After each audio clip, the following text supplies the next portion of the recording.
तर नमस्कार मित्रांनो, मी आदित्य सगळ्यांचं स्वागत करतोय कॅनडावरनं छोट्याशा अशा व्हिडिओमध्ये. खूप सारे लोक मला DMs करतायत, मेसेज करतायत की दादा आम्हाला कळत नाही आहे लाईफमध्ये काय करायचं आहे, आम्हाला पण सांग, कॅनडामध्ये आम्हाला पण यायचं आहे, जॉब करायचा आहे, पैसे कमवायचे आहेत. तर मित्रांनो 2022ला ह्या कंट्रीमध्ये मी ॲज अ इंटरनॅशनल स्टुडंट म्हणून आलेलो आणि जवळपास 20 ते 25 लाखांचं लोन घेऊन तुम्ही अशा कंट्रीमध्ये आलाय जिथं तुम्ही कोणाला ओळखत नाही आहे, सगळं न्यू एन्व्हायरमेंट आहे.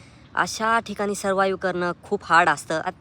तुमचं कॉलेजचे असाइनमेंट्स आणि पार्ट टाईम जॉब म्हणजे तुम्हाला रेस्टॉरंटमध्ये जॉब करायला लागतो, तुम्हाला कॅफेमध्ये जॉब करायला लागतो. असं तुम्हाला निवांत जॉब नसतो, म्हणजे काइंड ऑफ एक लेबर वर्क तुम्हाला करावं लागतं त्यावेळेस. आणि त्याच्यानंतर स्वतःची लॉन्ड्री स्वतः करणं, त्याच्यानंतर स्वतःची ग्रोसरी स्वतः करणं, ह्या सगळ्या गोष्टी आणि होम सिकनेस. मला तर अक्षरशः रडायला यायचं मित्रांनो की मी हे करतोय काय लाईफमध्ये. ह्या सगळ्या गोष्टी ज्या मी सांगतोय त्या गोष्टी अक्षरशः तुम्हाला डिप्रेशनमध्ये टाकतात.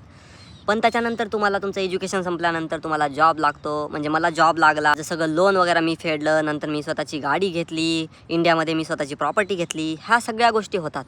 तर मित्रांनो हा व्हिडिओ त्या लोकांसाठी आहे जे लोक लाईफमध्ये सध्या स्ट्रगल करतायत आणि त्यांना कळत नाही आहे की फ्युचर माझं काय आहे, मी काय करेल फ्युचरमध्ये. तर मित्रांनो सध्या फक्त मेहनत करत राहा, तुमच्या फ्युचरचा विचार करा ऑब्वियसली, पण तुम्हाला करायचं काय फ्युचरमध्ये ते तुम्हाला माहीत असलं पाहिजे. त्याच्यानुसारच तुमचा प्लॅन असला पाहिजे. ते प्लॅन एक्झिक्यूट करा, एक दिवस मेहनत करा. आणि हा खूप शॉर्ट पिरियड ऑफ टाईम असतो आणि हा शॉर्ट पिरियड सगळ्यांच्या लाईफमध्ये निघून जाणार आहे. तुमचा प्लॅनमध्ये तुमचं एन्जॉयमेंट पण असू द्या, सगळ्या गोष्टी करा आणि सक्सेसफुल व्हा.